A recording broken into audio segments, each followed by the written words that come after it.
It's Friday night, and guess what time it is, cowboy? Tell you what, just like we do here every Friday night Showdown. Tonight we are at Talladega Super Speedway, and we got one hooked up for you tonight. At the top of the pile, starting out here tonight, John Adams has risen through the field. Brandon Bowie right in behind him, 6 points out. So Brandon Bowie looking for a pretty decent points night here tonight. Richard Toussaint comes in third here, 10 points out, but we'll get to that here in just a little bit. Working the booth for you tonight. I'll tell you what, Cowboy, we got the best of the best in the house. Austin Atkinson and David Bass calling action. Michael Conti, he'll be riding side saddle upstairs. And I'll tell you what, starting fresh out tonight, new hire, welcome Robert Hill. He'll be calling action down on pit road for you tonight. Also, Dakota Irvin, you just heard him on his radio show, The Pit Report. Tune in every Friday night for that at 7:30. I'll tell you what, we need to move it back upstairs here. Let's go to the booth with Austin Atkinson, David Bass, and Michael Conti. All right, JD, and thank you. And guys, I tell you what, I am excited about tonight's race. Going around Talladega Super Speedway, these guys are going to put on a show. There's no question about it for us. Austin, what do you think we're going to see here tonight? I'll tell you exactly how this is going to run. This is going to be a lot of teamwork. Guys, in this race, it's going to come down to who is going to work together the best, because Talladega is one of those tracks you can't just run here on your own, because especially at this level, there's a lot of guys that put a lot of time into the setups here. I know it's one of these tracks where you just think you go straight and you turn left, and you go straight, you turn left. It's a lot more than that, though. A setup here really does make a difference. We see it time and time again, not so much just in the race, but even qualifying times. Just that little bit of a ride height or that little bit of a camber can make the car handle that much better and can make you that much faster, because you won't scrub speed in the corners there, David. So going to be interesting here. Looking through the points, everybody's within 32 points of each other. So basically, this could have a big effect on the point standings. And as you know, at Talladega, all it takes is one big wreck, and you can see some guys shuffle down through the points and shuffle up through the points at the same time. Yeah, no question about that. Speaking of points, we heard a little bit of it there from JD, but leading the points tonight, John Adams, 89 points. He's in the lead. Unfortunately, as you heard the news breaking on the pit report, this will probably be his last event here on Friday nights due to some changes in his work schedule. Sitting in second is going to be Brandon Bowie, 83 points, 6 points out of the lead. Sitting in third is going to be Richard Doucette, 79 points, 10 points out. Talk about a tight battle up here. All right, fourth is going to be Mike Hepburn with 77 points, 12 points back. And in fifth right now is going to be Alexei Aloma, 74 points, 15 points back. Top five guys all within 15 points.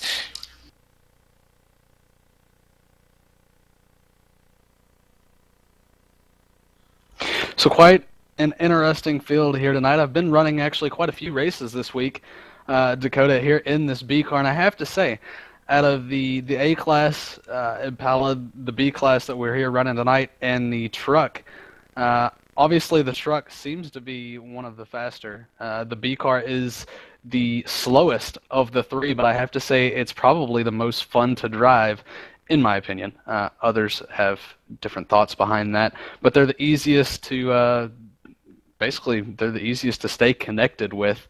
The only problem that you really run into here, Dakota, is these cars, for whatever reason, do not suck up well, which I honestly still have not figured out with the draft here. You think having a bigger, boxier car, that you'd have more of a displacement in the air behind you, letting that guy to your rear kind of get up on you a little bit quicker, but that is not the case. It seems like the truck seems to be the best thing to suck up to the guy in front of you with. So the draft is going to take a big effect here tonight. I think you're going to see some different strategies, both with the swaps, which is going to be the biggest thing here, is how guys go about doing their swaps. Most of these guys you're going to notice are going to pull their swap going right into the corner, because that is going to be the fastest way to pull a swap. Let that guy underneath you get the momentum into the corner, you drop down in behind him, and off you go. Yeah, no question about these guys are going to be doing a great job. I tell you what, we're going to have to throw it down trackside here momentarily. We'll hear from Mike Conte and Robert Hill momentarily, but sending it down trackside for the playing of the national anthem with the Cactus Cuties.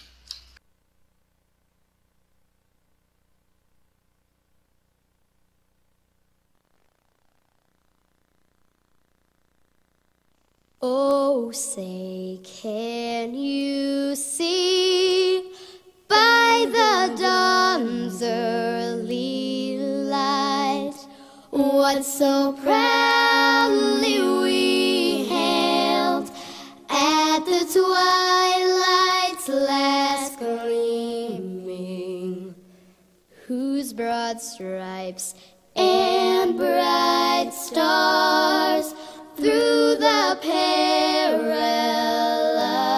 fight o'er the ramparts we watched were so gallantly streaming,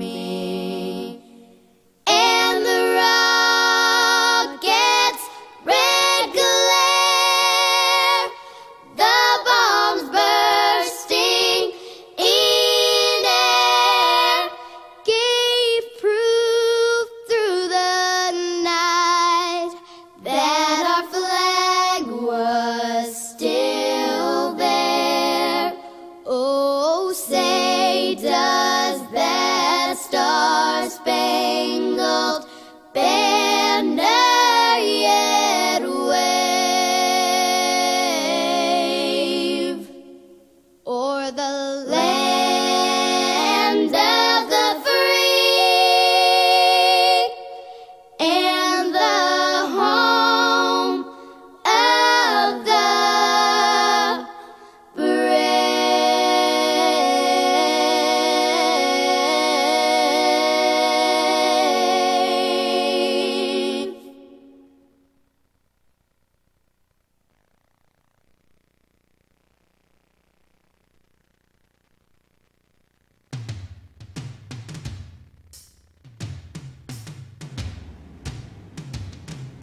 And these guys fixing to turn some fast laps as we go green. Green flag is out. Austin Osborne off to an early lead.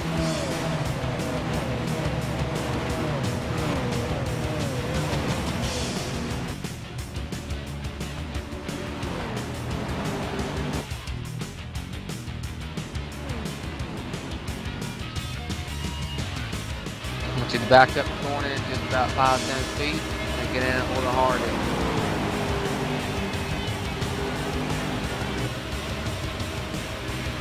Kyle McCormick running a tenth of a second faster than that lap. He's going to make the move down to the inside. Here comes the 23 machine. Underneath Austin Osborne, he's going to make the pass into turn number 3. There he goes. So we got a new leader right there. 23 hit the wall down the backstretch. Must have been, I don't know what he was doing, but he hit the wall. Here comes Osborne trying to take the second position back. Don't worry about it, bud. You can make it up.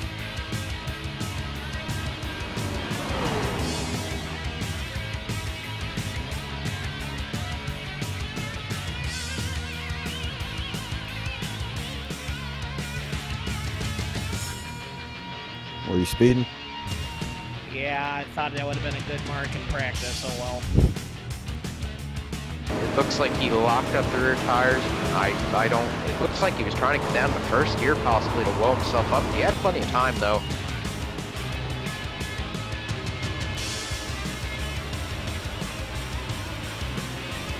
But the caution is out. Yellow's waving once again.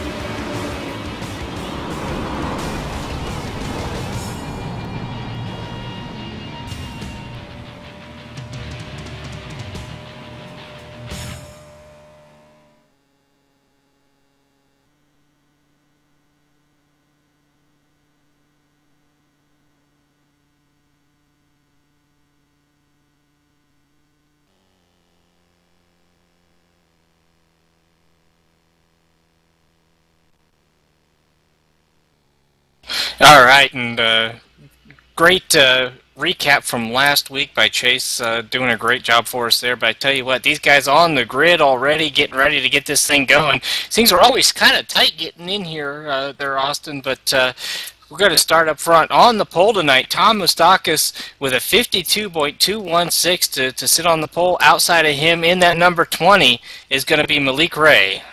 Inside of row number 2, it's going to be Joey Schmidt. Outside of him, the 9 of Alex Warren. Starting in the third row in the 24 car is Lee Heron. Starting outside of Heron will be Brandon Schmidt.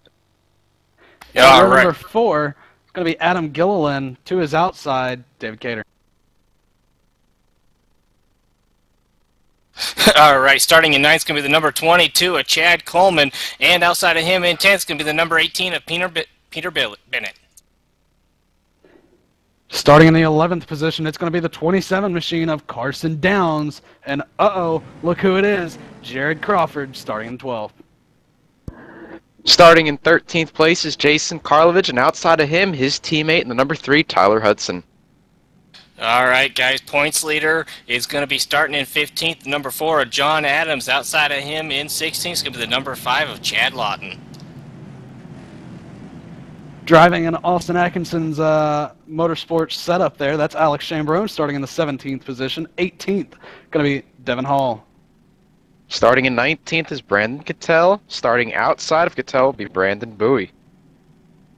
All right, starting in 21st, going to be the number 13 of Michael Guest. Outside of him in that number 14 machine is going to be Jeremy Thornton. Starting in the 23rd position is going to be Brad Mahar. Joshua B. Gerald going to be starting 24th in the 16. Starting in 25th, old Richard Doucette, number 19 car, and starting outside of Doucette will be the 21 of Derek Crone. Starting 27th tonight is going to be the number 25 of Jarl Tinian, and in 28th is going to be the number 26 of Greg Hooks. Starting in the 29th position is going to be Armando Vargas. Chris Seymour going to be starting at the tail end of this field here in the 30th position. Only 11 guys qualifying tonight. The time that, again, took the pole was Tom Moustakis with a 52.216. That was about 200ths faster than the rest of these guys out here. Boys, we're going to get ready to go racing. Pace car's going to duck down to pit road. Tom Moustakis going to lead them down to the green flag. Green flag is out. Tom Moustakis is out to a little bit of a lead. Yeah, no question. These guys coming down here, crossing the start-finish line. We're going to be heading down into turn numbers 1 and 2. It takes these guys almost a full lap to get these cars wound up, get up to speed. But so far, I tell you, Tom Moustakis and I believe that's Joey Schmidt down there, those two guys did a great job getting hooked up and really powered to the front. Now, this question is, we got the 20 here, Malik Ray kind of on his own. Obviously, we know that you're going to need a teammate to really be able to be good in this race. The question is, who does he have here that can get up with him? Looks like Malik is going to pair up with the 24 right there. They're going to try to get into a tandem position. Right now, the 23 and the 17, Moustakis and Schmidt, they got paired up before the rest of the field, so they have a couple car length lead. But here you can see on the outside, you have Brandon Schmidt pushing his teammate there in the 9. They're coming. Here comes the number 3 and the number 2. Two more teammates coming on that outside. But what I've seen here this week, guys, is when these two car tandems get right up next to the wall, like the 2 and the 3, their speed decreases by over 10 miles per hour on the backstretch. So it's going to be very hard to pass that third groove, and it looks like the 3 and the 2 won't be able to make it happen this time. I'm telling you right now, guys, it's probably I can almost say it will not happen in this race. You're not going to see cars get up next to that wall 3 wide and make a pass, because it's basically like hitting a brick wall. We found that it appears to be a glitch here at this track. We don't have this problem at Daytona or any of our other larger ovals. It just seems to be happening here. Is Jason Karlovich getting the push from the number 3 machine of Tyler Hudson. They're going to make the pass. Looks like we have a car having some connection issues on the bottom line. That was the 23 of Tom Moustakis. He's now back, but the cars are driving through his vehicle. He's going to try to get that straightened to back out, as we already have an early lead change in this race. And Austin, that's the strongest move I've seen on the outside all week from the teammates up there in the 2 and the 3. They're able to get a run off of the 17 and the 23, side draft around them in that second groove, pull away. Now you have the 2 and the 3 out to about a 3 or 4 car length lead over the 8 and the 18, and they are going 3 wide back here right now. So it looks like the first 2 tandems are in a safe place, but everyone else is in big old phone booth back here right now. Yeah, no question. That was something I expected to see. You know, these guys are definitely going to run 2-3 wide here for the first part of this race, especially, you know, as they get things up to temperature. I think as the tires wear. Now, granted, this is not usually big tire wear, but we've seen it in the past, and you know, I'm not sure how much is going to play a role, but I've seen these guys actually stretch out, and all of a sudden, you know, we may only have 2 wide racing as opposed to 3 wide as this thing goes on.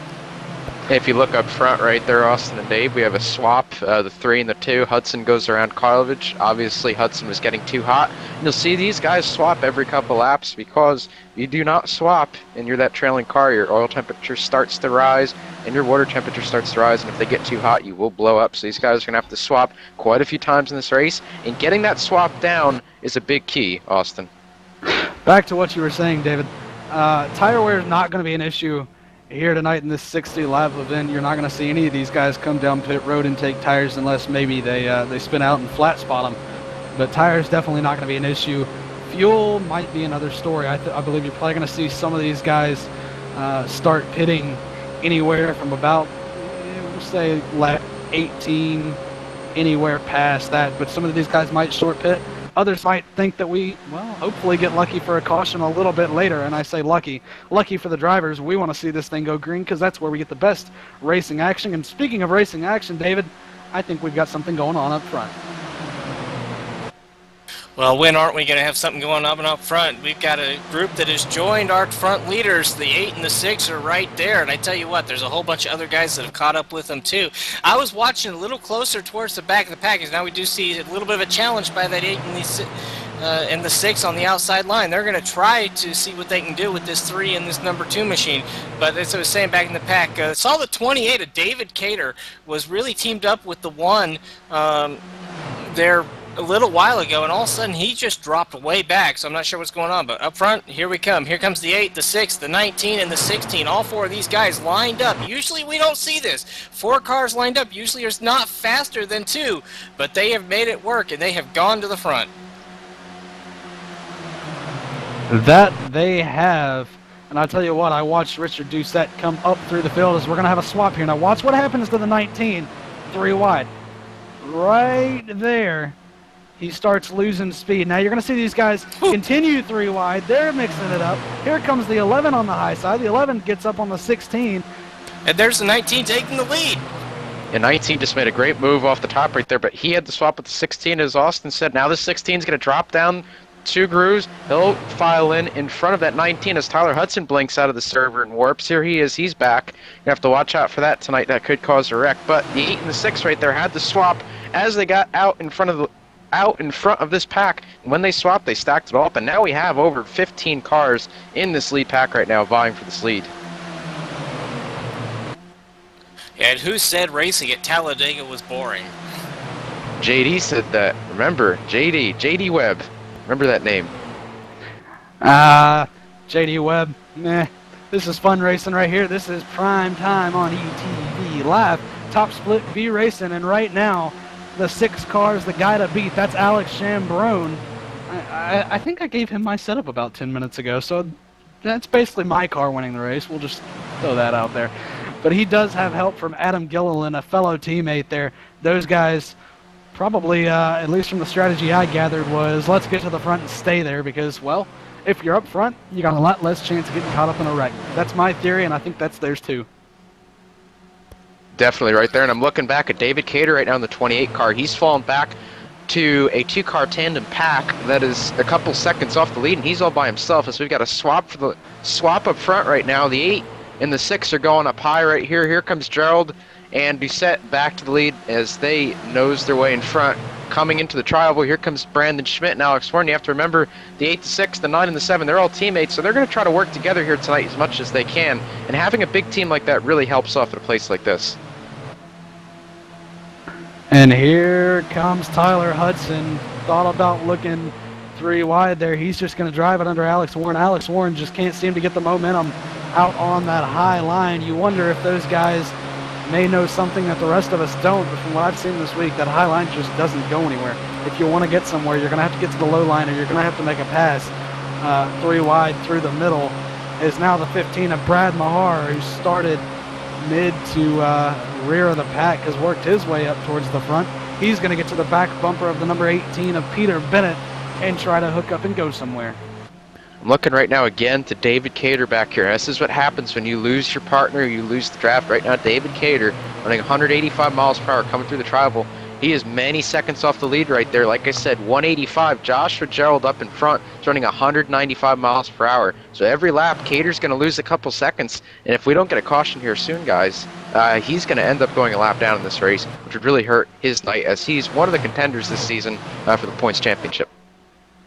Yeah, definitely. And I tell you, another guy that's a couple of other guys that have really dropped way off this pack. Armando Vargas, not somebody we would have expected to see all the way in the back of this field. And then Carson Downs. Armando's 27.2 seconds back. Carson Downs 45.8 seconds off the lead, actually getting ready to go a lap down. So something definitely wrong with those guys. Definitely not where we expect to see Cater or Vargas especially. I'm thinking that Downs and Vargas, I believe they started from the pits, but Cater, there they go. Oh, there they go. There goes Chambrone. There goes Gerald. Big one right there. We're stacking them up. That's yeah, a big one, boys. Big wreck right there, guys. Six is involved. That's Alex Chambrone. Big Junk going to try to go back and see exactly what happened with this one, because that was in the very front of the field. I spoke a little too early earlier when I said the front was the place to be because you wouldn't get turned, but it looked like the 16 and the 6 made contact going into the corner. The 6 had slid up. Alex slid up just a little bit, almost into that second line. Gerald went to pass underneath. Chambrone came down, and off we went. There really was no room for Gerald down there in the bottom, but the 6 did open the door for whatever reason. It looks like he was trying to swap with the 8 of his teammate right there. That'd be Adam Gilliland. And I don't understand really why he slid up, as all he had to do was hold that yellow line. They would have been okay. Gerald saw that opportunity. He stuck his nose in there, and unfortunately, Chambrone came back down across his nose, and we stacked up a lot of good cars right there. I'm not sure if Doucette got into it, but he was very close. There was a lot of guys that either came very close to getting a lot of damage in that wreck, or they did actually indeed get a lot of damage. It was a big wreck for this early in the race. Doucette did take a little bit of front-end damage, as I noticed in that wreck. The 11, the 18, several other vehicles involved. Tom Moustakas made a little bit of contact with the outside wall and then the rear of the 15 machine.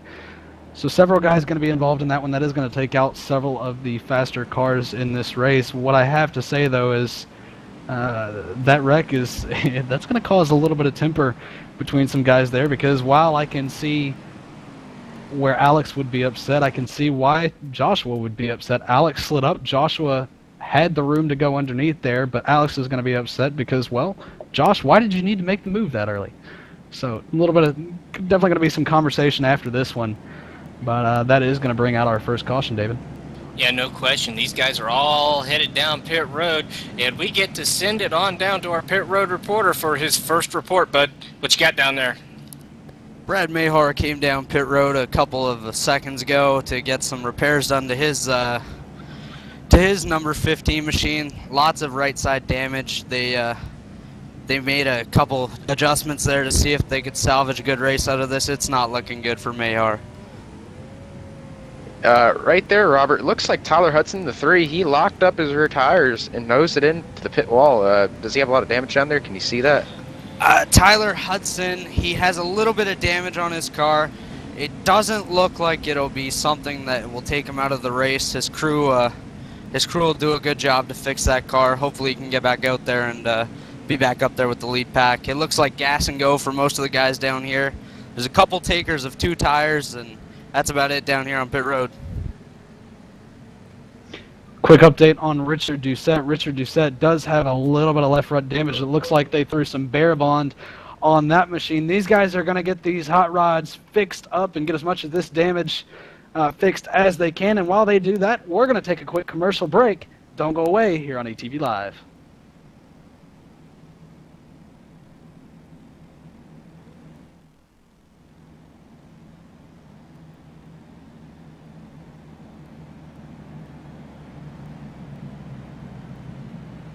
Hey, JD here with ETV Live, and let me tell you something. If it's too big for the pickup truck and you need to move it, there's only one trucking company you need to call, and don't bother with the Yellow Pages, cowboy. I'll give you that number in a minute. Manufactured goods, automotive, technical equipment, furniture, even if you need a reefer, Gary Mercer Trucking Incorporated is the only choice, cowboy. With locations in Mississauga, Ontario, Canada, Rancho Cucamonga, California, if you need to move it, store it, and keep it cold, you need to call Gary Mercer Trucking Incorporated.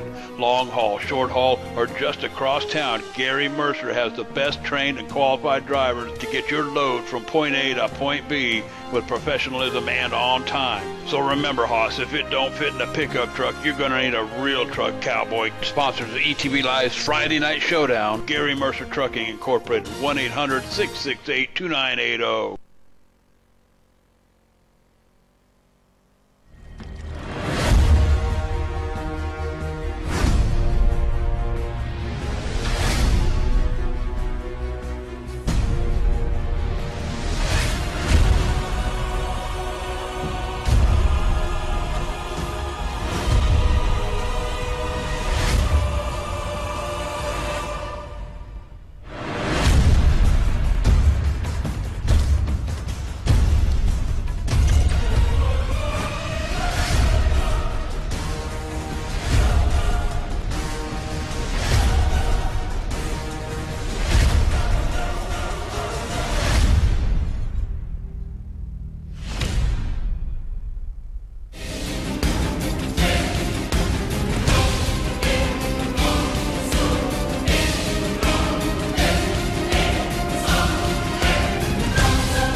Welcome back to Talladega Super Speedway. First caution of the night coming out here, cowboy. But I'll tell you what, big thank you to Brennan Mercer, Gary Mercer Trucking, sponsoring the Friday Night Showdown series. Real quick here, let's send it on over to the second split. Let's get a live update from Dakota Ehrman. Dakota, what do you got for us, bud? Well, guys, it's kind of the same story over here. Long green flag run, about lap 9, coming through turn 3 and 4. We have a caution. The 8 car of Garrett Grant coming down right in front of Steven Zenny. Is Zenny getting put right up to the 8's bumper, pushing him into the 6. The 8 could not check up into the 7, and the 8 getting together and a huge wreck. Several guys involved. JD's pick even involved. Alex Scribner getting a little bit of damage, not much. This car looks fine. So, I mean, it's really a good race. Is right now, looking up front, we have Donald Hagen looking up front with Travis Penny, and those two are teammates from a league called Pantiello, who we have broadcasted for. So those guys are fast super speedways. And look who it is: Hollywood O'Rourke sitting in 3rd, Joe Holt sitting in 4th, and Ryan Hopner sitting in 5th. We're gonna throw it back up to the top split.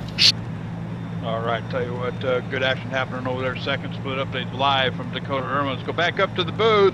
I believe Michael Conti's got something going on. Michael. Hey, one to go right here. I'm going to get a little bit of house cleaning out of the way before we go back to green here. I got a list of cars who do have damage, that did suffer damage from that wreck. The 11, Brendan Cattell, has heavy front end damage.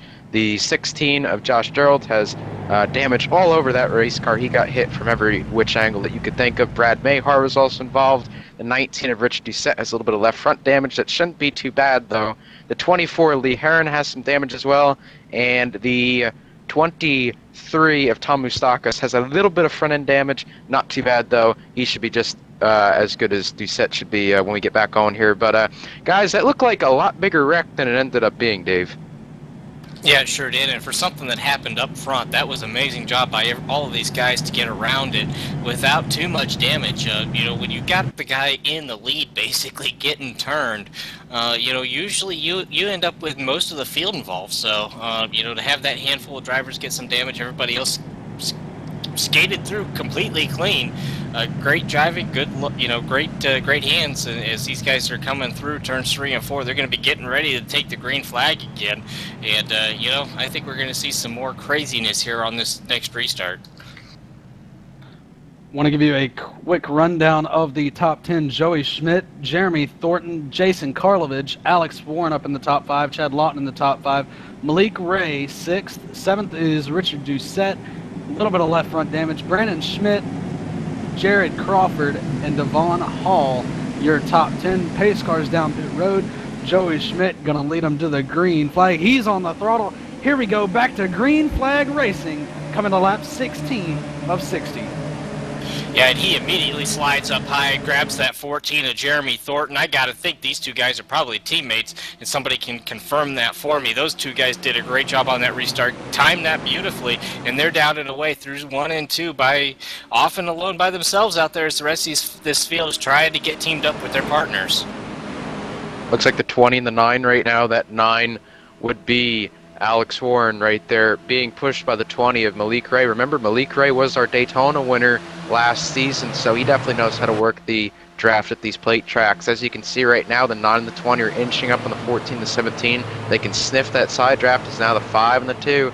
At 5 being Chad Lawton pushing Karlovich, his teammate. They're going to try to get draft off the tandem in front of him and try to suck up to the lead right here. Here comes Alex Warren to the high side with help. Looks like Malik's going to jump out. Here comes the 2 machine. He's going to split them. Jason Karlovich going to try to work his way to the lead. He's got help from the number 5 of Chad Lawton. Those guys digging on the outside line right now. Looks like they're starting to make a little bit of a gap, though, on the second half of this field. Is now the 19 of Doucette. Must not have that much damage because he's coming up into the top 5.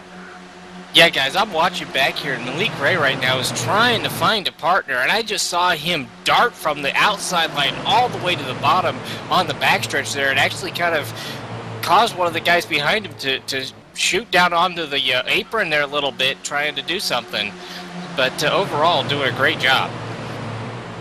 Here we go. We still see Joey Schmidt being pushed by Jeremy Thornton, but they're going to have to switch soon enough. Right here, you have the 19 of Doucette and the 10 of Hall right behind him. Switch might be happening pretty soon as the 14. You can see him ducking out for air right there, trying to get that motor cool. Karlovich way up high right now with no drafting help. He's going to the back in a hurry. 20 with no drafting help as well.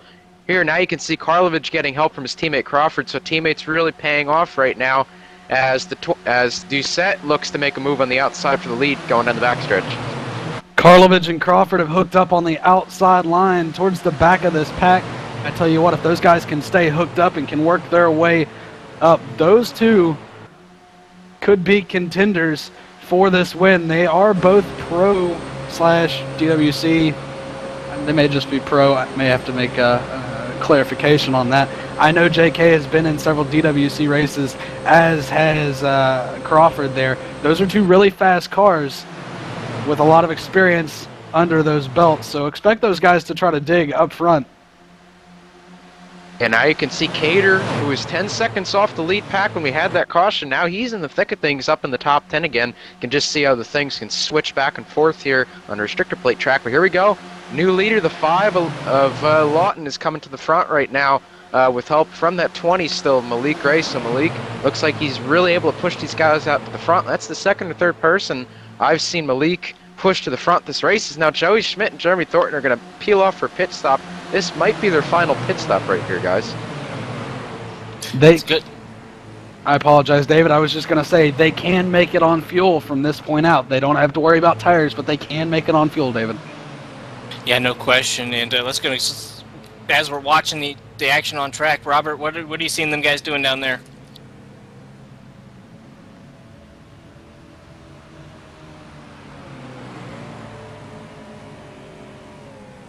All right, we're having a little bit of technical difficulties there with Robert on pit road, but to tell you, these guys out on the track doing a great job.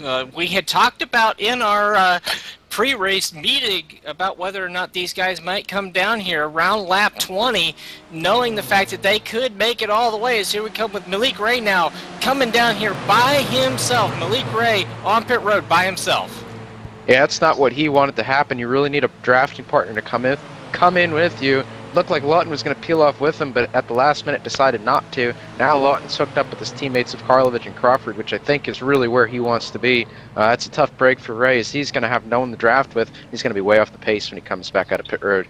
Want to make a quick glance over to the number 29 machine, who has made it up into the pack. That's Armando Vargas. The 3 machine in the 4. John Adams almost loses it, pushing the 3 of Tyler Hudson. They came flying up into the pack. They're now 4 wide in turn number 3. Boys, I think the racing has just heated up. It certainly did. Here comes Adam Gilliland again, all by himself, so no drafting help when he comes out of pit road. But I'm looking right now, this is a big Wheelman Inc. monopoly right now on this front portion of the field. You have Karlovic, you have Crawford, you have Lawton, Doucette, Cater, Hudson, and John Adams all in the top 10 right now. So all the Wheelman Inc. cars are running really strong at a place where they normally don't really come to the front this early or ever come to the front at all. Yeah, this is definitely not like John Adams. John Adams typically likes to stay in the back, David, so a little bit of a different strategy here in this top split race tonight. Yeah, no question. Definitely a different strategy from a lot of these guys. You know, we saw some guys early on back in the back of the pack that we're not used to seeing back there. Some guys, you know, up front that we're not used to seeing. As here we come with the 5 of Lawton, and here comes that whole team. Every one of them coming down here. We got a bunch of guys coming down pit road right now. Looks like they all got it woed up really well. And I would expect, I'd expect just fuel for these guys. They do not need to take tires. If they do take tires, maybe just right sides, but definitely full tank of fuel, and these guys can make it from here with no problem. Evidently, Chad Coleman didn't get the memo because they all dropped into pit road right behind Chad Coleman, and Chad Coleman looked up in the mirror and started asking the spotter, where'd everybody go? It looks like fuel only for everyone right there. Richard Doucette comes out, and here comes Crawford out first, Karlovic, Adams, Doucette, Hudson, Cater, and that would be Lawton there. So Wheelman Inc. lined up now. They're going to get together and try to make a big pack out of this. As you can see, here comes Mahar and Gerald, who were off the pace before. They haven't made their pit stop yet, so they're trying to get around these guys and see if they can't catch a caution and maybe catch a break. Well, not only catch a caution, what'll help these guys is if they can get in line with them. You know, they can make up a little bit of time until they have to pit. Now, you know, if the caution comes out before then, it'll work out beautifully. If they have to pit, then obviously they're going to lose all that time that they just gained back on them.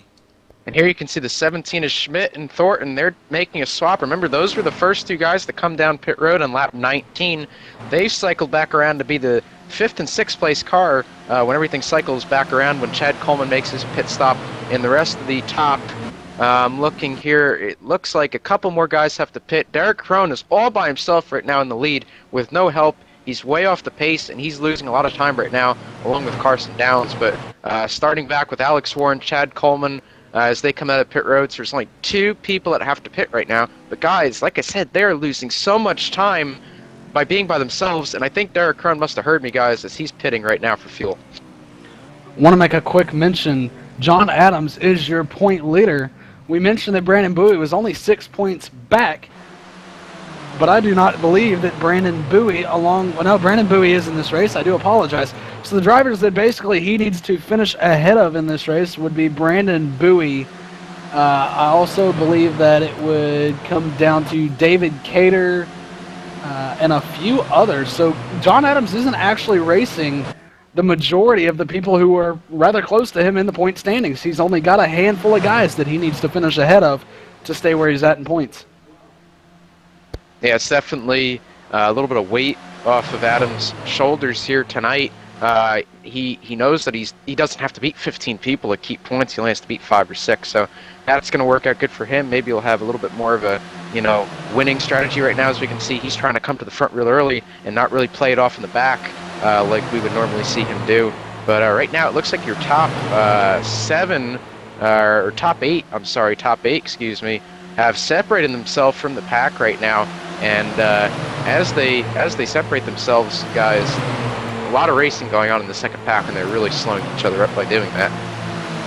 Yeah, I was just going to mention that first pack, that big pack that all pitted together did a great job of coming down pit road together, coming off of pit road together, and really pulled several seconds on the rest of the field. Those guys doing an awesome job. The second pack, they said, a little bit disorganized as they try to figure out who's going to run where, who's going to do what, and, you know, running 2, 3 wide, guys not really teamed up, you know, not really pushing each other. They're just going to continue to lose time to these leaders. Here comes a swap for the lead. Now this will slow the lead pack's progress right now, as Karlovich is going to go all the way to the end of the pack to minimize that time loss. That's a smart move by them. Here comes Thornton. He's trying to find a way around Crawford. He's going to settle in with Schmidt on his tail. Now the two of Karlovich has to swoop down behind the 28 Cater if he doesn't want to lose this pack, and he's going to do a great job of that. Cater will drag the brake for him, and they make a nice swap right there, and they don't lose any time at all to that second pack. No, and that's what team, you know, you get a good team working together, especially a large team like Wheelman Inc. is. You know, they work well together. They know what they got to do, and they've done it here tonight so far.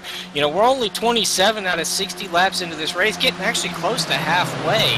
But just, you know, this has been an outstanding race. You know, these guys are putting on a show. Right now, it's a little bit more boring up here in the front because these guys are just running single file, but they're just trying to run away and hide from the rest of these guys and then make this situation where, you know, they decide amongst themselves at the end.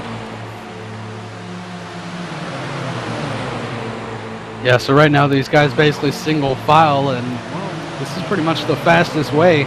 When you get pulled out like this, you stay tucked in behind each other, you wait for the guys in front of you to swap, you drive up underneath them, kind of use it as a slingshot, and that's basically the fastest way. That way you're not having to check up for the guys in front of you while they're losing speed. Rather, you pass them, the guys that swap jump in behind you. That way you're not really losing any speed between the group of you. So there's a lot of strategy behind this. So if you've got a team of 4 guys that can figure it out and do it perfectly, you can pull away from a whole pack.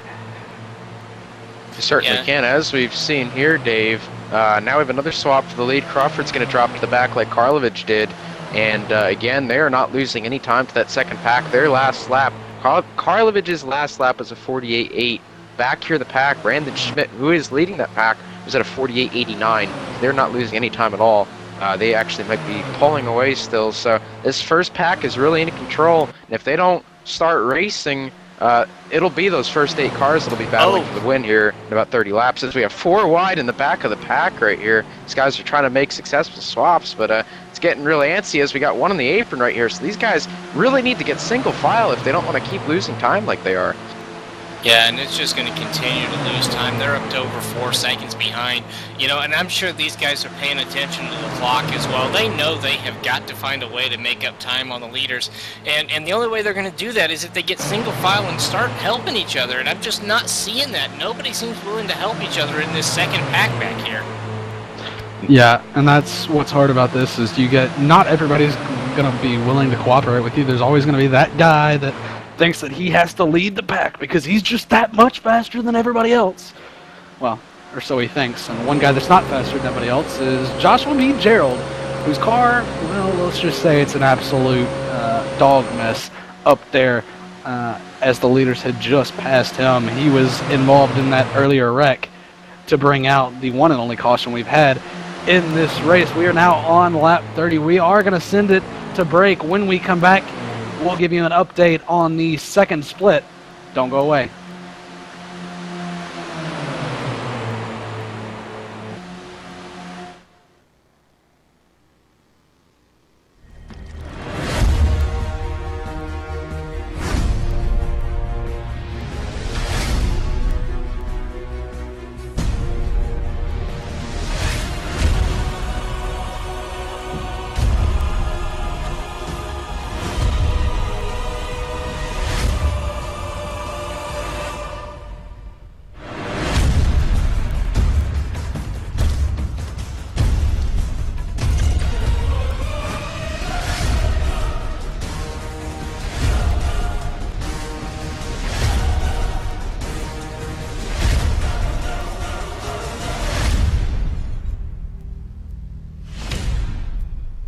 Hey, JD here with ETV Live, and let me tell you something. If it's too big for the pickup truck and you need to move it, there's only one trucking company you need to call, and don't bother with the Yellow Pages, cowboy. I'll give you that number in a minute. Manufactured goods, automotive, technical equipment, furniture, even if you need a reefer, Gary Mercer Trucking Incorporated is the only choice, cowboy. With locations in Mississauga, Ontario, Canada, Rancho Cucamonga, California, if you need to move it, store it, and keep it cold, you need to call Gary Mercer Trucking Incorporated.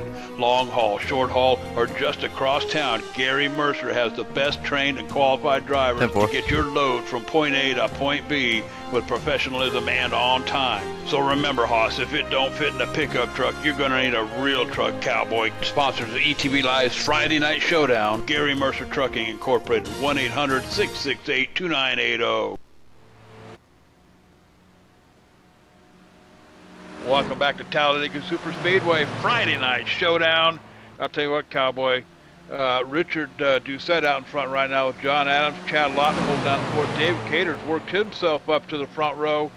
But let's take it over 2 second split. Let's find out what's going over there. Dakota Herman.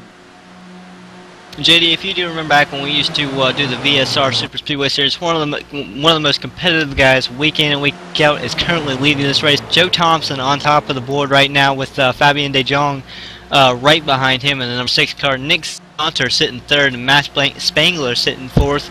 Donald Hagen and Travis Penny sitting 5th and 6th, and those guys are paint the yellow guys. Is actually they've just swapped positions. They're up to 2nd and 4th now, so battling for the lead. Looking at that, they've got about 6 cars in that front pack. Going backwards, we have Zach A. Hudson, Matthew Wright, Alex Scribner, Jeffrey Parker running at your top 10, and I mean we got a pack that's about 7 seconds back. I mean it just all the way back from like about 5th to 14th, or I believe 6th to 14th. Nope, 7th, 14th.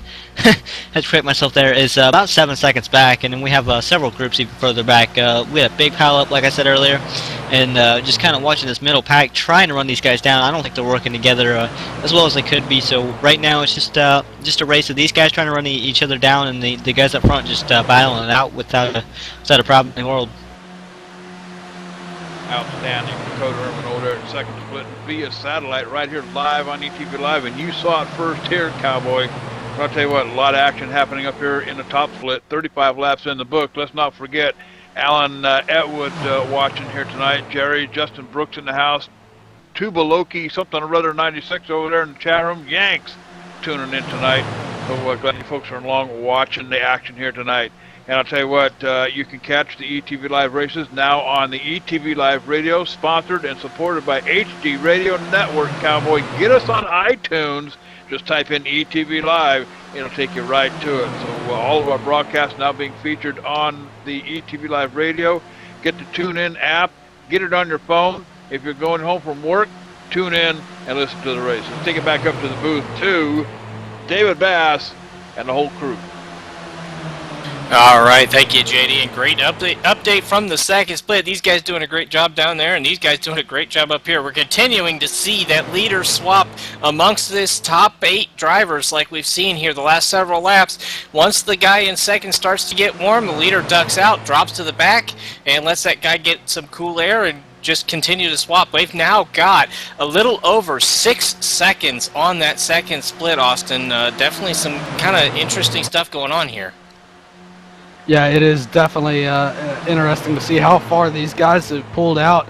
And I got to say, one of the more interesting things, and one of the things that makes running at a super speedway so much more difficult, David, is the fact that when you're following somebody and you're tucked up right on their bumper, tangoing, you can't see anything. All you see is what's directly in front of you, and the only thing directly in front of you is the back of that guy's bumper. It's really, really hard when you're coming up on a pack. It's a lot of trust with the guy in front of you to let you know, hey, we're coming up on somebody, we need to check up. Hey, we're going high, we're going low. There's a lot more communication at a super speedway than there is anywhere else. Yeah, no question that is the case, but I'm going to send it on down to pit road to Robert. I think he's got an update on a couple of things for us down there, Robert. Scary moment down here on pit road for the number 16 crew of Joshua B. Gerald. As they were going hard working on that car to repair some damage. He's been down here for about 5 or 6 laps now. The 15 of Brad Mahar comes down pit road, does a loop, and nearly hits the crew, which would have been devastating for that team. Back up to you guys. All right, we got the dangers all over this racetrack. You know, these guys running out here on the track, and then also, you know, those guys down on pit road put a lot of trust in these drivers not to make a mistake and put themselves in jeopardy. Definitely. It's the driver's responsibility to keep their car under them and respect the pit road rules and respect the guys that work down on pit road. As I'm looking right now, Dave is telling me in my ear that Peter Bennett in the 18 is really slow down the backstretch. I did see that before when the packs were filing by him.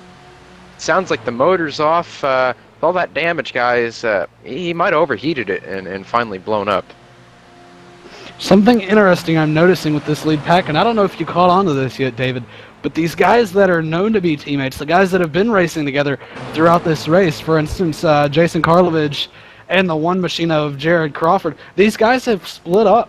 Every time they swap, they don't bother trying to go back to their partner. They automatically hook up with the next person in line. Basically, it's just nothing but a cycle, and if you sit here and watch, you'll notice that's exactly what these guys are going to do. They're not going to try to slow each other up, because they know the farther they will get away from that main big pack behind them, the less chance they have of being involved in a wreck, and the better chance they're going to have at a win or a good finish. Yeah, that's what we were noticing is, you know, usually when you talk about the swap, it's two guys swapping between themselves. This pack up front has pretty much every time that the guy in second place gets just a little bit too hot, the leader will duck out, drop pretty much all the way back to the pack to where the first real opening is and drop in. And really, they're not worried about who they're with right now. They're just trying to get through this race. We got 20 laps to go and just, you know, get to the end. And then they'll try to figure out, okay, who am I with? Who can I get with to make that run to the front? And I tell you what they are doing right now, they're doing it absolutely masterful. A couple laps ago we were talking about how they had a 6.5 second lead over 9th place of Brandon Schmidt, who's the leader of that second pack. Now it's up to 8.5 seconds. So in a matter of about 5 laps, they've stretched it out 2 seconds as those guys in that second pack continue to race side by side and hold each other up. So again, guys, this will be your battle for the win if we don't get another caution. But guys, this is Talladega. This is a super speedway. I still think we're not done with cautions yet. We're going to get one more. Caution and no caution, I guarantee you one thing, David. We're going to have one heck of a finish, because there has not been a bad finish. And I don't think I've been in a race this week, and I've run about 8. I don't think there's been but one race where we weren't 3 or 4 wide coming across the line. And the one race that didn't happen, well, it ended under caution. I don't expect to see that here tonight. No, these guys are doing a great job. And you know, I got to give a shout out. We talked about him a little bit earlier. The 28, David Cater, at one point looked like he was in big trouble. Way off the pace, way back in the pack. And here he is running in this top 8, running 4th right at the moment. What a comeback for him. That caution fell beautifully for him to be able to get that track position back. And he's managed to keep it. So as long as he doesn't make a mistake, I think he may very well be somebody to be reckoned with here tonight. That car looks awful fast. Got them all lined up, nose to tail in the top 4. John Adams going to move to the high side. The 14 of Jeremy Thornton going to take it down low.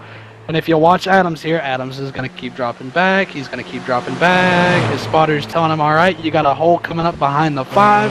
Now he's going to drop in behind the 5 machine of Chad Lawton. And there you go. That's your swaps. These guys, they just keep a repeating cycle. And you'll probably see that here in about till, we'll say lap 50, about 10 to go. Then you'll see these guys get hooked up with their teammates. And you'll see them start working some swap strategy and try to keep these guys, keep these cars cool there for the end. That way they know at the end that they can push as hard as they can.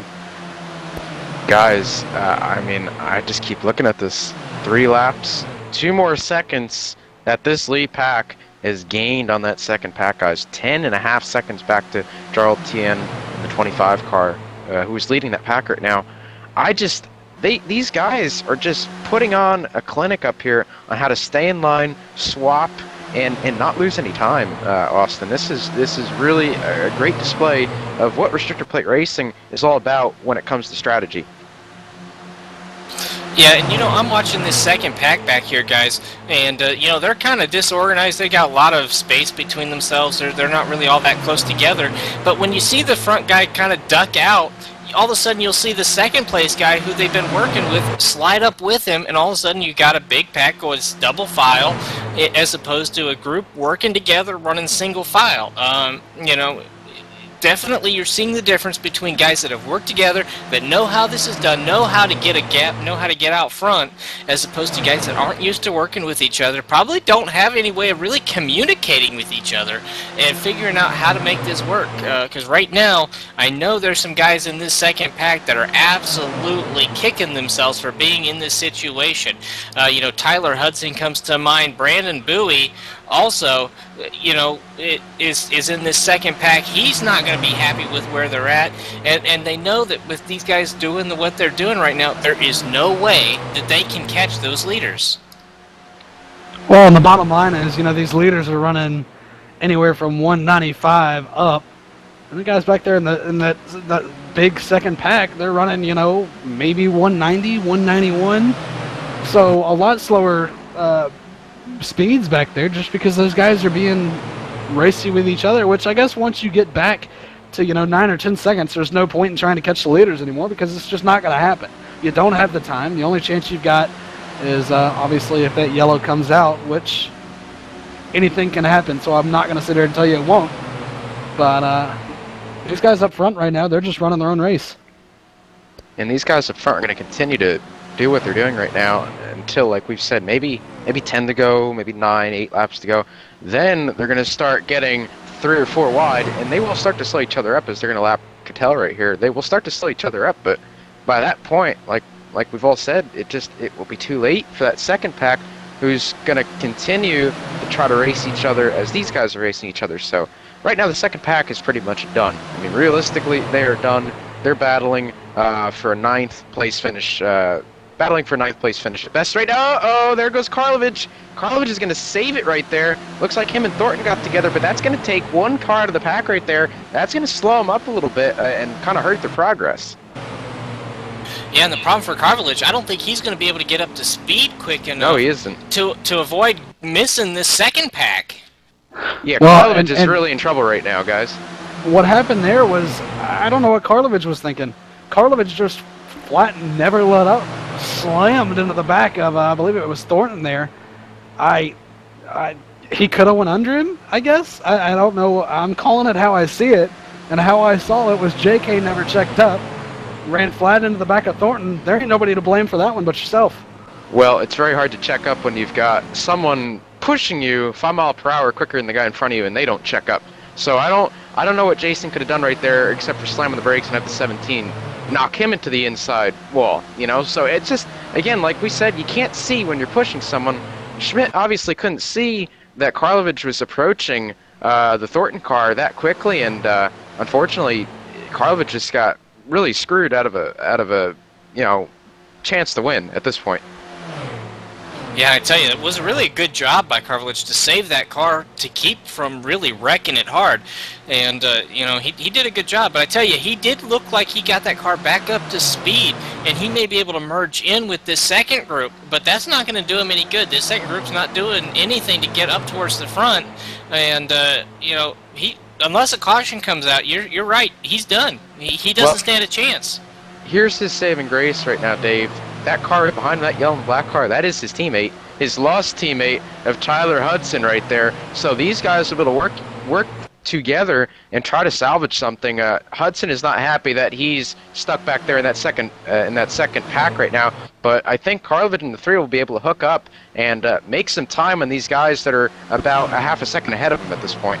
I want to make a quick mention here as we try to go in-car with the 14 of Jeremy Thornton, just to kind of give you a view of exactly what you see when you're behind somebody. You're looking at the number 4 of John Adams, and that ETV Chevrolet is now Thornton's going to drop to the bottom as you're watching them make a swap here. John Adams going to drop in behind Thornton now as these guys now trying to have to play catch-up to get back up there with your leaders of Jared Crawford and David Cater. All right, guys, and as these guys try to figure out who's going to win this race, we got about 10 laps to go. We're going to take a quick commercial break before we come back to finish this thing off. Don't go away. We'll be right back. Do you know where your world is?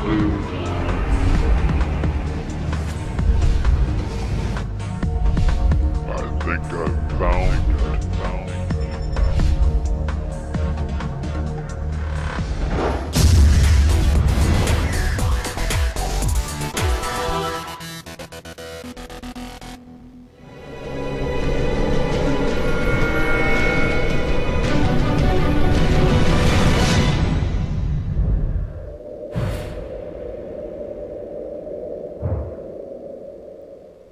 Hey, JD here with ETV Live, and let me tell you something. If it's too big for the pickup truck and you need to move it, there's only one trucking company you need to call, and don't bother with the Yellow Pages, cowboy. I'll give you that number in a minute. Manufactured goods, automotive, technical equipment, furniture, even if you need a reefer, Gary Mercer Trucking Incorporated is the only choice, cowboy. With locations in Mississauga, Ontario, Canada, Rancho Cucamonga, California, if you need to move it, store it, and keep it cold, you need to call Gary Mercer Trucking Incorporated. Long haul, short haul, or just across town, Gary Mercer has the best trained and qualified drivers to get your load from point A to point B with professionalism and on time. So remember, Hoss, if it don't fit in a pickup truck, you're going to need a real truck, cowboy. Sponsors of ETV Live's Friday Night Showdown, Gary Mercer Trucking Incorporated, 1-800-668-2980. And welcome back to Talladega Super Speedway Friday Night Showdown here, sponsored by Gary Mercer Trucking. Let's quickly go over to second split action via satellite with Dakota Ehrman. Dakota, we understand something took place on lap 42. I believe you got the scoop. Yes, sir. It seemed like it was just going to be a green flag run in the end. That second pack wasn't going to be able to catch that lead pack when the 22 riding around all the way in the back, barely on the lead lap. Gets on the apron somehow. I don't know what he was doing. Just pulls down, hits the apron, and spins the car around. Brings out the caution on lap 42, and now we are, I believe, green flag racing. We just took the green flag, and this is shaking up everything. The 22 of Colin Keister just might have made this a nightmare for those top 6 guys that were up front, but not so much for guys like Alex Scribner and Jeffrey Parker, who were in the back.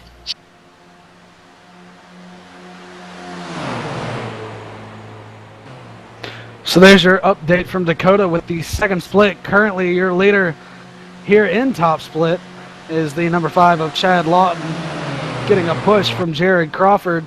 Richard Doucette also in the mix, Jeremy Thornton in the mix. John Adams and David Cater are going to be looking to start making a move here in the next few laps. Currently on lap 53, coming to lap 54, as I'm being told Joey Schmidt has dropped off. I'm showing him now about 13.5 seconds back off of your leaders.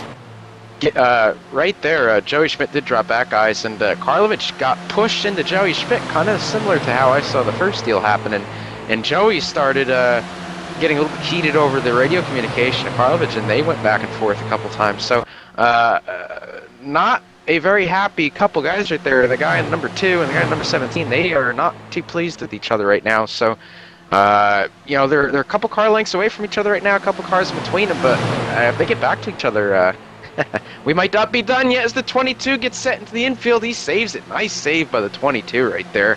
That would be Chad Coleman. Very nice driving. Now the 2 is going to hook up with him right there. So a couple good saves in the past couple laps, guys. And again, these V-car guys, they really know how to wheel these cars around these racetracks. Now coming to lap 55, we're going to be working lap 55. Jared Crawford, your leader. The 19 of Doucette has hooked up with Crawford. Those guys are going to try to play, well, try to get away for the most part. Now John Adams and that ETV Live Chevrolet is hooked up with Jeremy Thornton. Jeremy Thornton's got a little bit of left rear damage. Don't know how much that's going to affect the aerodynamics on his car, but it doesn't look like it's doing too much for him. So those guys trying to work their way up there. Here's the question, though. Are you going to try to time it to make a last lap pass, or do you want to get out in front early? Well, it looks like Thornton and Adams are really progressing very quickly right now. Let's see if they try to swing out high. Doesn't look like they're going to do it at this point. Maybe... Nope, don't have enough to run.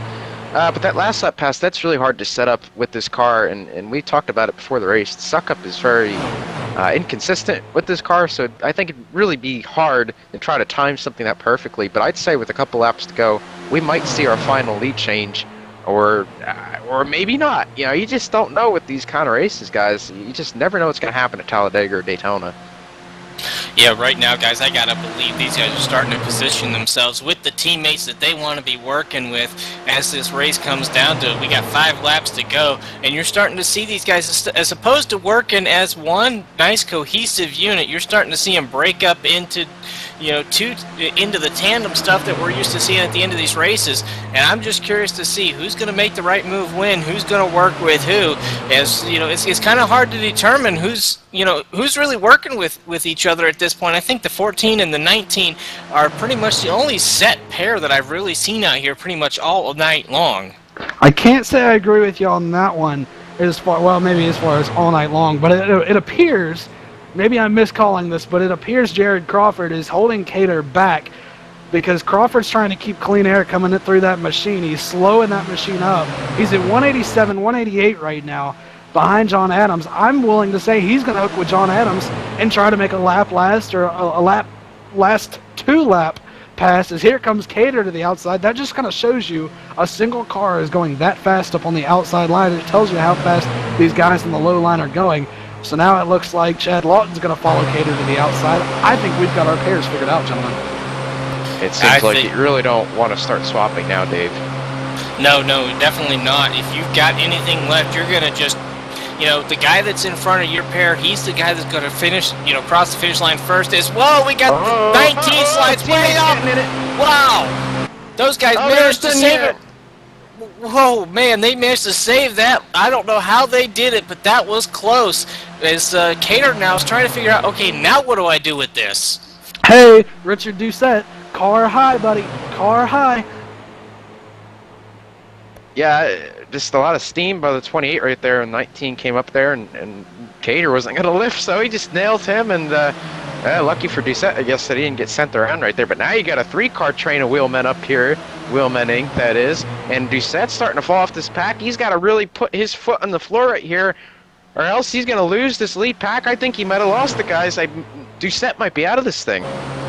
I think he's still close enough. He's got a sniff of that draft. He's not dropping back fast enough to really have lost it. Now it's going to take him a couple of laps to get back up there. He doesn't have, well, he's got, what, 2 laps, maybe a lap and a half here. So, you know, he may still be able to pull something off, but it's going to come down to the very last lap. Is Jared Crawford now dropping back to pick up Richard Doucette. Crawford Doucette as a tandem? Who would have guessed that? Well, they are teammates, so I would definitely have guessed that one day, but now we're coming down to the white flag right here. Doucette's trying to make something happen under Crawford. Maybe he can't see. Like we said, you can't see in these cars. They're coming through the tribal right now. Who's going to lead it? It looks like it's going to be Cater this time. Crawford's going to go in the middle. Here comes Crawford. We're going to have 3 wide going into 1 right here. This is going to screw up the tandem of Cater and Lawton. Cater and Lawton are now disconnected. Lawton and Cater... Crawford and Cater. Crawford now got to push Cater in the 28. The 19 and the 5 are separated. Right now, the 14 and the 4 are looking the best out of all these guys. We got a lap car in the mix, though, David. There's a lap car up there.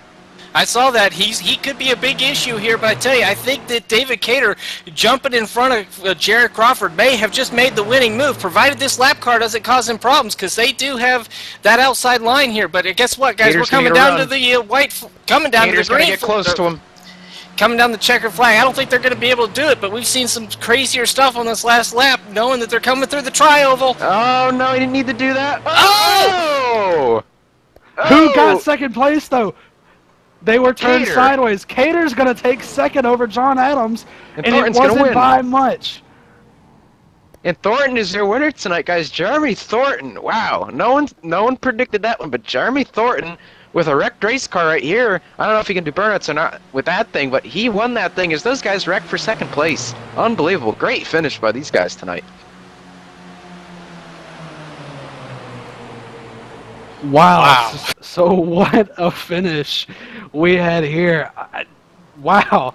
I mean, Jared Crawford tried to make that last second move to the inside. He wasn't going to get very far with it, but it was worth the shot. I told you we'd have an exciting finish. I totally expected that one from the start of this. We've had great finishes in this B series all week long with a number of these same drivers that are featured here in this event. You saw how the tandems worked throughout the whole race. They managed to use that draft train, as I was seeing it called in the spec chat. They used that draft train to get away from the rest of the pack, and then it was basically just about a 9-car race from there.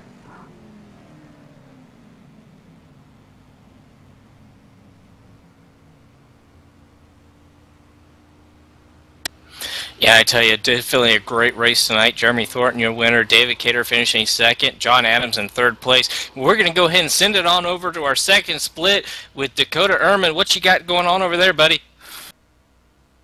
Well, I'll tell you what, I'm trying to just figure out what just happened. We're going 3 wide down the front stretch, battle for the lead with about 5 laps to go. 7 of Steven Azzini on the bottom, a lap car really slow off the pace.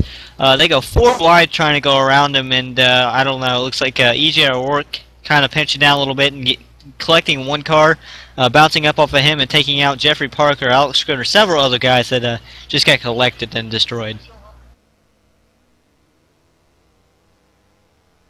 All right, well, Dakota, sounds like you got quite an interesting race going over there. We just had a great one here, and I tell you what, guys, it was definitely fun to watch. And we're actually going to go ahead, step away, take a quick break. When we come back, we're going to see if we can't catch up with some of our finishers from tonight. Hopefully, the top 3 especially, and we'll go from there. We'll be right back.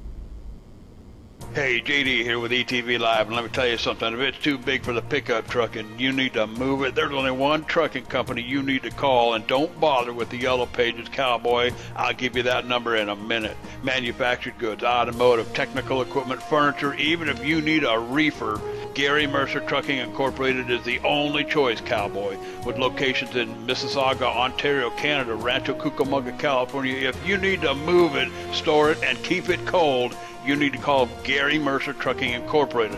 Long haul, short haul, or just across town, Gary Mercer has the best trained and qualified drivers to get your load from point A to point B with professionalism and on time. So remember, Hoss, if it don't fit in a pickup truck, you're going to need a real truck, cowboy. Sponsors of ETV Live's Friday Night Showdown, Gary Mercer Trucking Incorporated, 1-800-668-2980.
All right, guys, and we are back here, and I tell you, what a great race. And we're gonna look at top 5. Like we said, we had Jeremy Thornton, our winner tonight. David Cater in second. John Adams sitting in third place. You know, did a great job. Jerry Crawford in fourth. Fifth is going to be the 19 of Richard Doucette. We're actually going to step away here from the top split for a minute. We're actually going to send it on over to the second split, where Dakota Ehrman's going to try to call us through the last couple of laps here, buddy. Over to you, bud. Yeah, guys, and it looks like we are 2 to green, which means we'll get 1 to green next time. So we're pretty much pacing right here. It's a long track to get around these pace laps. But going under caution just moments ago, I believe we're going to have about, 1 lap shootout with Joe Holt starting on the P1 in the inside row. Donald Hagen outside of him. Donald's teammates throughout the race, Travis Penny, is going to start on the inside behind the 1 car, and that's going to shake things up for those two because they want to work together. And then Fabian De Jong and Joe Thompson also partners that are going to be lined up a little bit differently. And I believe that we've gotten Austin Atkinson over here with me. Yes, I have tuned in at least via satellite over here with you, but I do believe we've gotten John Adams up here in Victory Lane with us. John, do you have a copy, buddy? And 4. Well, you had quite the finish there at the end of that race. What was that race like for you guys? I know you basically had pulled that draft train and had pulled away from the rest of the pack, and it came down to a 6-car race. Yeah, that's pretty fun. All of us just worked, together, leapfrogging each other. The front car would be out front, and then when the second car would get hot, the front car would go all the way to the back of the pack, and that right there's just a time gainer pretty much. I mean, you just pull away from the guys that are switching back and forth behind us. So we just kept doing what we was doing, just kept pulling each other, and we just waiting for the last couple of laps. And it's kind of funny how all of us, I guess you could call it the top 6 us teammates, because we was all on the same team speed talking it out. So that's kind of cool. Well, it came down to the checkers there, where Crawford got up underneath and tried to put it 3 wide, and next thing you know, you had a car sitting on your door there to the outside, and he ended up just edging you out. And I don't know that he would have beat you if you hadn't gotten turned there for second. Yeah, I knew something like that was going to happen at the end, which I knew I had a top 6 locked up anyways if we did wreck at the start-finish line, so I wasn't really worried about it. But that was pretty fun ending there to that race, especially Crawford going 3 wide between me and Cater, and then Cater coming down and hit me in the door. But 3rd place, that's another top 3 for 3 races in a row, so that's pretty good, I guess. Well, I would say that the viewers and all of us up here in the booth are quite satisfied with the way that ETV Live Chevrolet finished here tonight. So hats off to you with that 3rd place finish. And before we do let you check out, is there anybody you want to give shout-outs to? Yeah, I want to give a shout out to you guys for putting y'all sponsored on my car. It is a pleasure to drive the car for y'all while y'all broadcast the races, so that's pretty cool. And I'd also like to give a shout out to my team, Wheelman Inc. David Decatur came up with a setup this week, and we just went out there and wheeled it pretty much, and we all came home with a top 6 finish, so pretty good weekend for us. Well, there you have it. John Adams with a 3rd place finish here tonight, and seems to be quite content with that, and well, can't say I blame him. But we're going to go back over now to 2nd split, where we are in turns 3 and 4, still under caution, getting ready to go back to green. Lights on the pace car are off. Dakota, what do we have? What can we expect here for the end of this one, as I'm just now tuning in? It's a 1 lap shootout here. So they get the white flag and the green flag at the same time. They're going to come around and get the checkered flag once they get this flag. So it's going to be a scramble. I don't think they can go with the partners they had picked out. So this is kind of shaking things up. With Joe Holt just kind of getting lucky being put where he was, and it's really difficult to make any positions in about 1 lap. As you said earlier, it takes about a lap to get beat, so I don't know that it's going to be much of a challenge, but we'll see here as the pace car is off, and Joe Holt just about ready to lead them to the green, pacing through the tri-oval. Oh, as it looks like the 10 was making contact with the 16. They're really slow on the start. Donald Hagen jumps down in front of Travis Penny. That's nothing but strategy, boys. I've seen it time and time again. Those are both paint the yellow guys. As I'm being... Oh, I thought the caution had come out there. I had spotters yelling over the radio. It appears that's not the case. 1 lap shootout, and right now... your leader's a sitting duck. The 1 machine of Joe Holt is going to be a sitting duck. Donald Hagen's going to jump to the outside. He's got help from Travis Penny. Fabian Dave Zhang to the outside. He's got the lead, but will he drop down in front of Hagen, or will he stay up there with his partner? Only time will tell as we go into turn number 3. 1 lap shootout, no cautions, as Fabian staying on the outside lane there, it looks like, and they've got a 3-car train on the outside, side by side coming off of turn number 4. Donald Hagen getting just a little bit out of it, coming off that corner. Side by side to the oval. Donald Hagen on the inside, looks like he's got it right now. They're almost bumping. The one car getting sideways. And it looks like Fabian Dejong is going to take the win in this one, but he's only going to do it by 5 thousandths of a second. 5 thousandths of a second. Travis Penny was only 600ths back, so that was a very, very close finish. 2 great finishes, and wow, hats off to those guys. Your top 5 were Fabian Dejong, Donald Hagen, Matthew Spangler giving the help to Fabian, Travis Penny helping Donald Hagen, Ryan Lowe going to round out your top 5. Joe Thompson going to be sixth position, and he's a guy that we know to be really fast there. He was only a 10th out of the lead there. I mean, go back and look at this. We have all the way back to 7th place, less than 2/10 out from the lead. I mean, that's pretty insane. But Joe Holt sitting in 7th position, and Jake Poland, sitting in 8th position. Zach A. Hudson sitting in 9th position, and Matthew Wright sitting in the 10th position. Well, there you have it. That is going to do it for both top split and second split. Before we do check out, JD, what do we have in store here on ETV Live this week?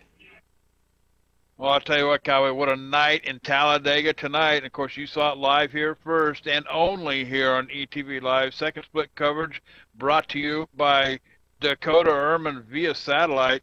And, of course, Austin and David Bass and the boys up here in the booth, Mike Conti. Robert Hill down on pit road for the first time tonight. And I'll tell you what, let's go ahead and hire that boy, put him right to work. Coming up this week, guys, Monday night, Real Sim Racing, back in the saddle again. You don't want to miss that action. Of course, you can check the calendar over at etv-eplay.net. It has a whole complete list of our racing dates, so tune in when you can. But the biggest news coming out of ETV Live here recently is the ETV Live radio. This has been a project that we've been working on back here in the background. And I'll tell you, it launched here a couple of weeks ago. We're awfully proud of it. We're working with Phil Foltz over at HD Radio Network, and this is kind of our pride and joy right now. So hats off to everybody that got involved. Big boy, bad boy John Wessling involved in the production end of it. Phil Foltz, myself, just a whole bunch of guys helping us get that ETV Live radio launched. Featured on iTunes, also the Windows Media listings over there too. So I'll tell you what, ETV Live, getting the name out there, Cowboy. You can also listen to your races now from ETV Live via mobile. So if you got one of them Air phones or iPhones or whatever they call them phones, Android phones, you can download the app from tunein.com.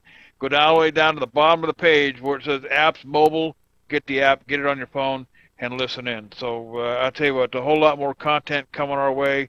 Been talking with Wesley Outland, trying to get a couple of radio shows he's got lined up.